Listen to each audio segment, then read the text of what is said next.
نحمده ونصلي ونسلم على رسوله الكريم أما بعد فأعوذ بالله من الشيطان الرجيم بسم الله الرحمن الرحيم وما آتاكم الرسول فخذوه وما نهاكم عنه فانتهوا صدق الله مولانا العظيم وصدق رسوله النبي الأمين الكريم ونحن على ذلك لمن الشاهدين والشاكرين والحمد لله رب العالمين بلغ الأولى بكماله كشف الدجى بجماله حسنت جميع خصاله صلوا عليه وآله يا صاحب الجمال ويا سيد البشر من وجهك المنير لقد نور القمر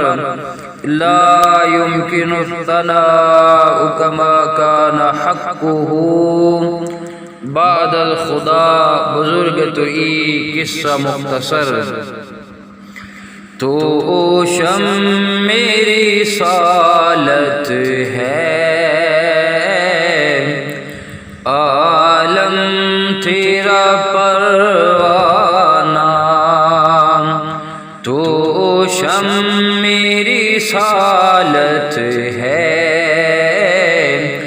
عالم تیرا پروانہ تو ماہ نبوت ہے اے جلوے جھانانا تو ماہ نبوت ہے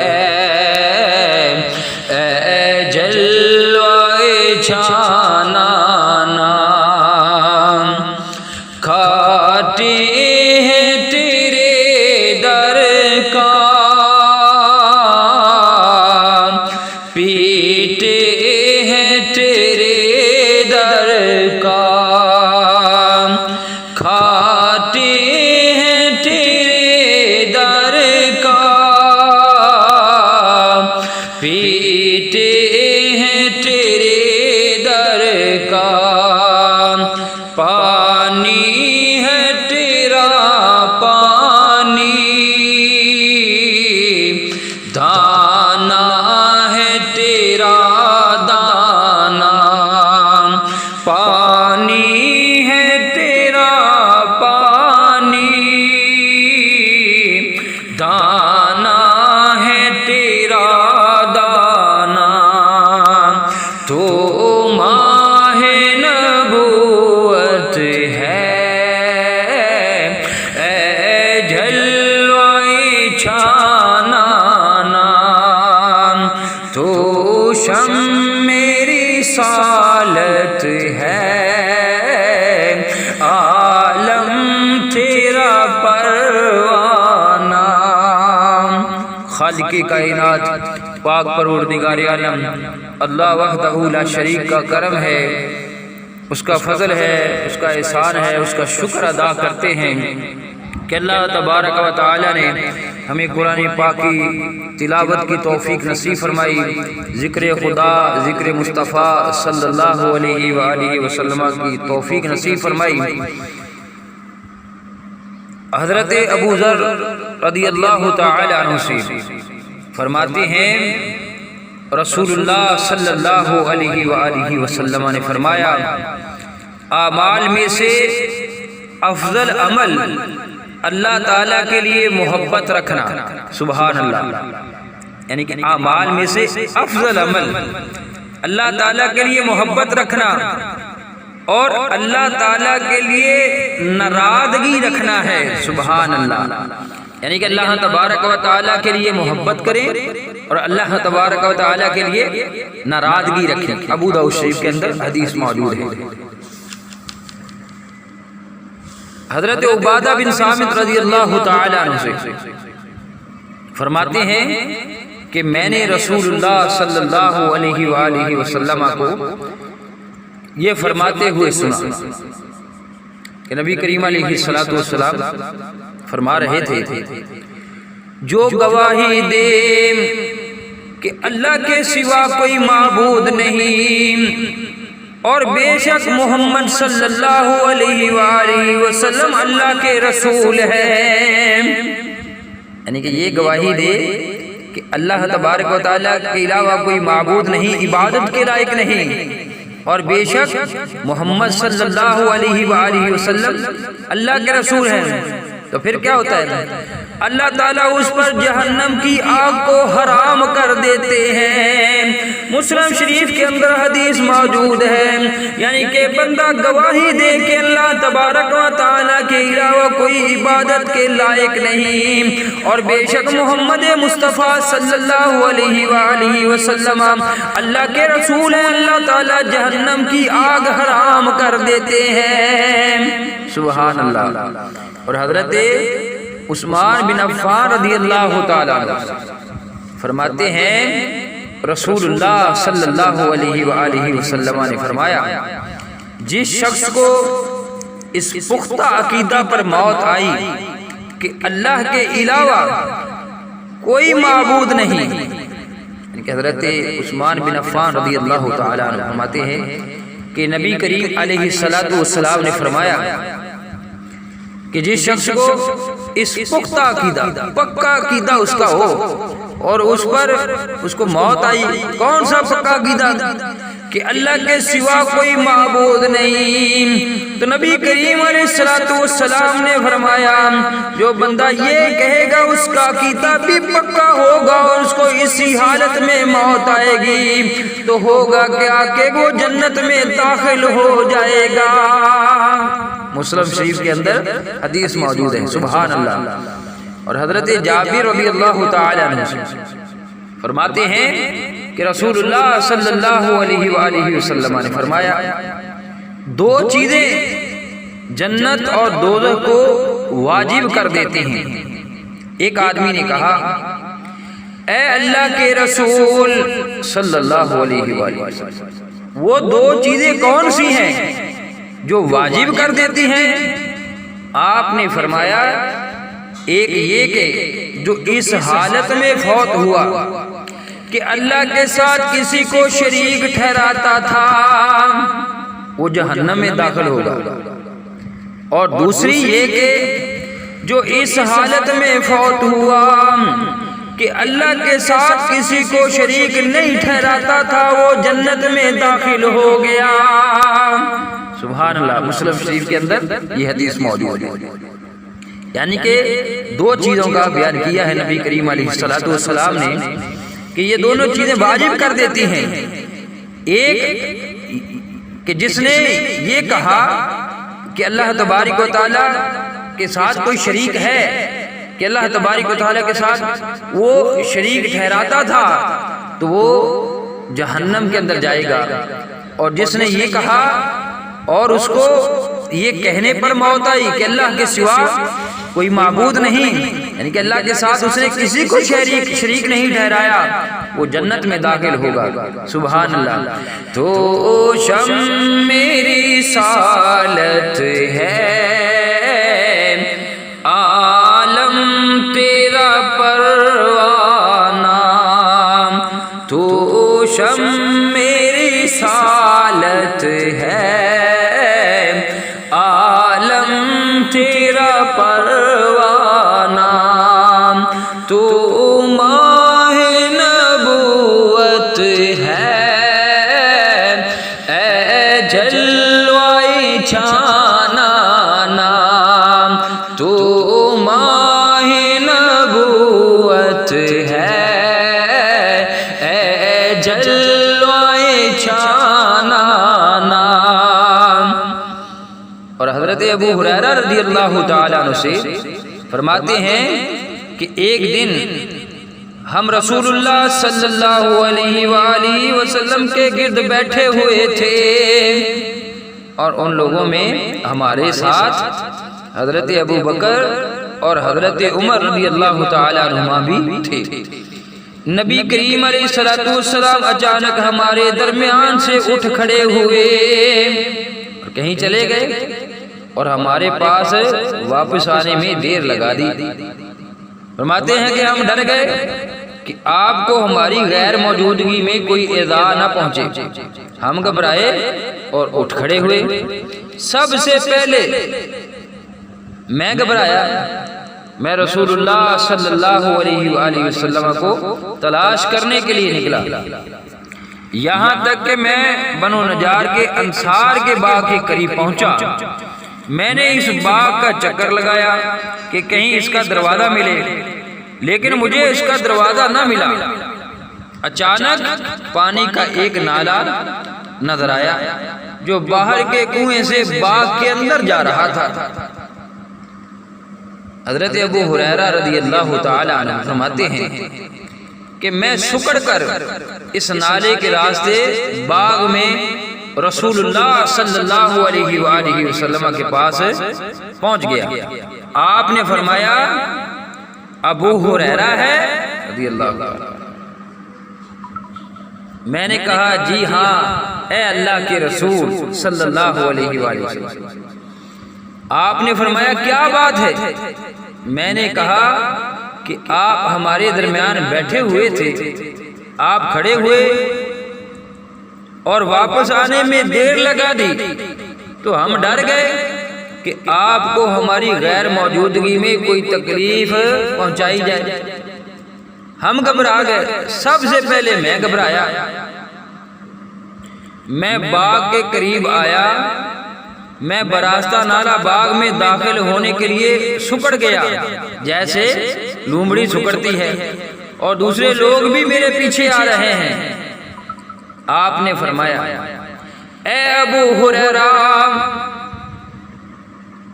اور مجھے اپنے دونوں جوتے پکڑائے۔ نبی کریم علیہ الصلوۃ والسلام نے حضرت ابو ہریرہ رضی اللہ تعالی عنہ کو اپنے دونوں جوتے پکڑائے، فرمایا یہ میرے دونوں جوتے لے جا۔ سبحان اللہ۔ اس باغ کے باہر جو تمہیں ملے اور وہ دل کے یقین کے ساتھ یہ گواہی دیتا ہوں۔ کون سی گواہی دیتا ہوں؟ کہ اللہ کے سوا کوئی معبود نہیں، تم اس کو جنت کی خوشخبری دے دو۔ سبحان اللہ۔ تو سب سے پہلے میں جس کو ملا یہ حضرت ابو ہریرہ رضی اللہ تعالیٰ عنہ، کہ انہوں نے سرکار کے وہ جوتے لیے، نعلین شریف لیے، تو جب وہاں سے وہ چلے ہیں تو سب سے پہلے ان کو جو ملے ہیں وہ حضرت عمر فاروق رضی اللہ تعالیٰ عنہ۔ انہوں نے کہا کہ اے ابو ہریرہ یہ دونوں جوتے کیسے ہیں؟ میں نے کہا یہ دونوں جوتے رسول اللہ صلی اللہ علیہ وآلہ وسلم کے ہیں، آپ نے مجھے یہ دے کر بھیجا ہے۔ کس کام کے لیے؟ کہ میں جس سے ملوں اور وہ دل کے یقین کے ساتھ یہ گواہی دیتا ہو کہ اللہ کے سوا کوئی معبود نہیں، میں اسے جنت کی خوشخبری دے دوں۔ سبحان اللہ۔ تو اب حضرت عمر فاروق رضی اللہ تعالیٰ انہوں نے سنا کہ بھئی گواہی تو مسلمان دیتے ہیں اور صدق دل کے ساتھ دیتے ہیں کہ اللہ کے علاوہ کوئی معبود نہیں، لیکن ان کے دل میں بات آئی کہ اگر ہر کسی کو یہ بتا دیا جائے تو وہ اسی پر بھروسہ کرے گا اور پھر اعمال صالحہ جو ہے نہیں کرے گا۔ اس نظریے سے تو حضرت عمر فاروق رضی اللہ تعالیٰ عنہ نے میری چھاتی کے درمیان مارا کہ میں سری کے بل گر گیا۔ یہ کون بیان کر رہے ہیں؟ حضرت ابو ہریرہ رضی اللہ تعالیٰ، کہ جب میں نے انہیں یہ مبارکباد دی تو انہوں نے پھر یہ کام کیا اور کہا اے ابو ہریرہ لوٹ جا۔ تو میں رسول اللہ صلی اللہ علیہ وآلہ وسلم کی طرف لوٹ گیا اور فرماتے ہیں میں بلند آواز سے رو رہا تھا۔ حضرت عمر رضی اللہ تعالیٰ عنہ میرے پیچھے پیچھے آ رہے تھے۔ رسول اللہ صلی اللہ علیہ وآلہ وسلم نے فرمایا ابو ہریرہ کیا ہوا؟ میں نے کہا کہ میں سب سے پہلے حضرت عمر رضی اللہ تعالیٰ عنہ کو ملا، انہیں میں نے وہ پیغام دیا جو آپ نے مجھے دے کر بھیجا تھا۔ انہوں نے میرے سینے کے درمیان ایسی ضرب ماری کہ میں سرین کے بل گر گیا اور کہا کہ لوٹ جا رسول اللہ صلی اللہ علیہ وسلم نے فرمایا اے عمر جو کچھ تم نے کیا ہے اس پر کس چیز نے تمہیں ابھارا؟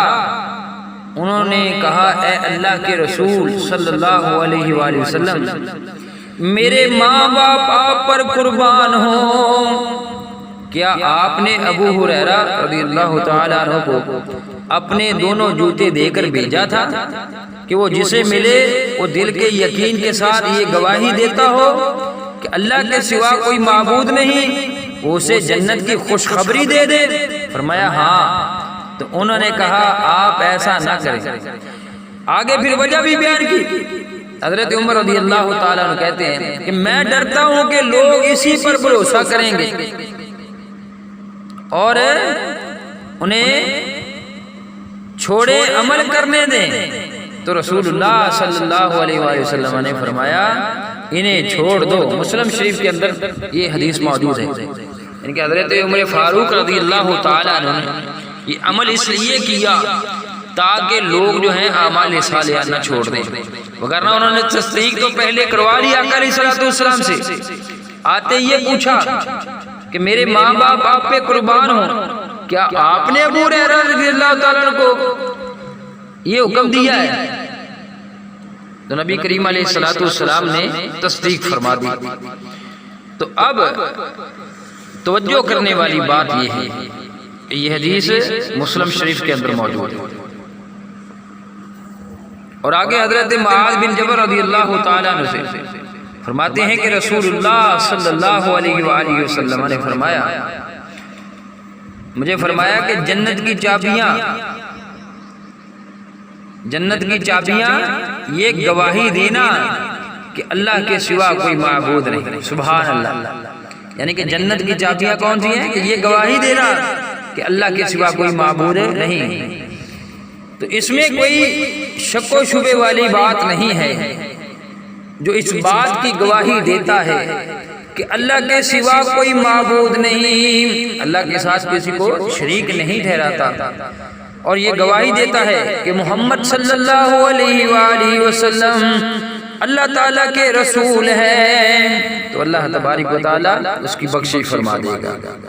تمنا ہے کہ دنیا میں کوئی کام کر جاؤں، تمنا ہے کہ دنیا میں کوئی کام کر جاؤں، ہر پرچم سے اونچا پرچم اسلام کر جاؤں، ہر پرچم سے اونچا پرچم اسلام کر جاؤں، نہ دنیا سے نہ دولت سے نگر آباد کرنے سے۔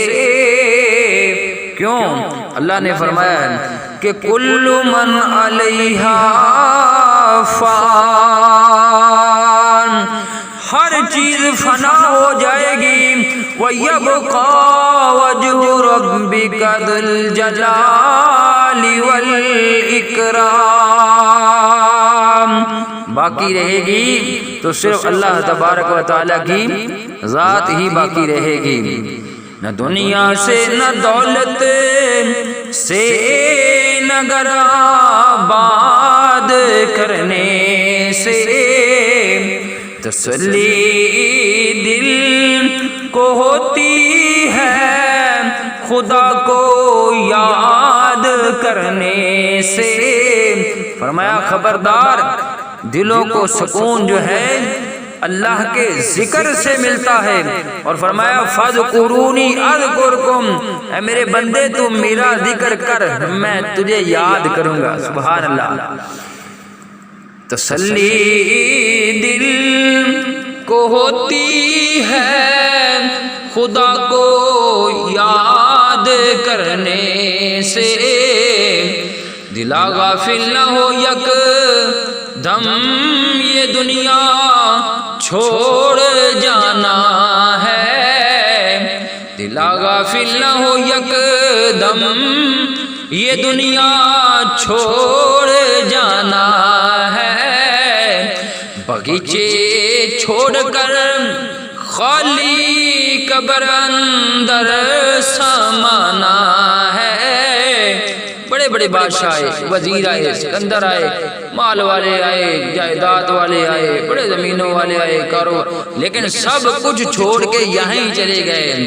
دلا غافل نہ ہو یکدم یہ دنیا چھوڑ جانا ہے، باغیچے چھوڑ کر خالی قبر اندر سمانا ہے۔ اور جب یہ کیفیت کا علم ہے کہ جاتے ہوئے بندہ ساتھ کچھ بھی نہیں لے جائے گا، سب کچھ یہاں چھوڑ کے جائے گا، تو اب ساتھ جو لے کے جانا ہے وہ اللہ کی محبت ہے، اس کے پیارے رسول کی محبت ہے۔ اگر اللہ سے محبت کرتا ہوا گیا، اس کے پیارے رسول سے محبت کرتا ہوا گیا، تو اللہ تعالیٰ فرماتا ہے کہ جنات تجری من تحتها الانہار، تو اللہ تعالیٰ اسے جنتیں عطا فرمائے گا جس کے نیچے نہریں بہہیں گی۔ پھر ہوگا کیا؟ خالدین فیہا ابدا۔ ارے یہ زندگی تو ختم ہو جانی ہے، لیکن اللہ فرماتا ہے جب میں جنتیں عطا کروں گا اس مومن کو جو اللہ سے پیار کرنے والا ہوگا، اس کے پیارے رسول سے پیار کرنے والا ہوگا، تو اب جنتیں ملیں گی جن کے نیچے نہریں جاری ہوں گی، تو پھر ہمیشہ ہمیشہ کے لیے ملیں گی۔ خالدین فیہا ابدا، اب وہ آخرت کی زندگی ختم نہیں ہوگی۔ تو اب اللہ تبارک و تعالیٰ کی بارگاہ عالیہ کے اندر دعا ہے کہ اللہ تبارک و تعالیٰ ہمارے تمام صغیرہ کبیرہ گناہوں کو معاف فرمائے، اللہ تبارک و تعالیٰ ہمارے والدین کی بخشش فرمائے، اللہ تبارک و تعالیٰ ان کو جنت الفردوس کے اندر اعلیٰ جگہ نصیب فرمائے۔ آج سے لے کر آدم علیہ السلام تک جتنے بھی مسلمین مسلمات مومنین مومنات وفات پا چکے ہیں، اللہ تعالیٰ سب کو جنت الفردوس کے اندر اعلیٰ جگہ نصیب فرمائے، سب کی قبروں کو منور فرمائے۔ اللہ تبارک و تعالیٰ ہماری آنے والی جو نسلیں ہیں، اللہ تبارک و تعالیٰ ان کو نیک بنائے، اللہ تبارک و تعالیٰ ان پہ اپنا کرم فرمائے، اپنا فضل فرمائے، اپنی رحمتوں کا نزول فرمائے، شر شیطان، شر ظالمہ، شر دشمنہ محفوظ فرمائے۔ اور ہماری یہ تمنا ہے کہ ہماری آنے والی نسلیں آقا تیرے عشق میں ہی مچے لے۔ توجہ کرنے والی بات ہے، صحابی رسول آئے، انہوں نے اس بات کا اظہار کر دیا باقی ساری گفتگو کے بعد کہ میں اللہ سے بھی پیار کرتا ہوں، اس کے پیارے رسول سے بھی پیار کرتا ہوں۔ تو نبی پاک صلی اللہ علیہ وآلہ وسلم نے بشارت دے دی کہ جس کے ساتھ تو پیار کرتا ہے کل قیامت کے دن تو انہی کے ساتھ ہوگا۔ سبحان اللہ۔ تو جو آنے والے ہمارے یہ بچے ہیں، یہ ہماری نسلیں ہیں، اگر یہ اللہ اور اس کے پیارے رسول سے پیار کرتے ہوئے سرکار کے عشق میں اپنی زندگی گزاریں گے تو اللہ تبارک و تعالیٰ آخرت کے اندر بھی ان پہ کرم فرمائے گا، دنیا کے اندر بھی ان کو بھلائی عطا فرمائے گا۔ میری آنے والی نسلیں آقا تیرے عشق میں ہی مچلے، میری آنے والی نسلیں آقا تیرے عشق میں ہی مچلے، انہیں نیک تم بنانا، انہیں نیک تم بنانا، مدنی مدینے والے، مدنی مدینے والے، مدنی مدینے والے۔ اللہ تبارک و تعالی ہماری اس کاوش کو اپنی بارگاہ عالیہ کے اندر شرف قبولیت عطا فرمائے۔ اللہ تبارک و تعالی ہمارے کاروبار، جان و مال، عزت و اولاد کے اندر دن دگنی رات چوگنی ترقی عطا فرمائے۔ آمین۔ وآخر دعوانا ان الحمدللہ رب العالمین۔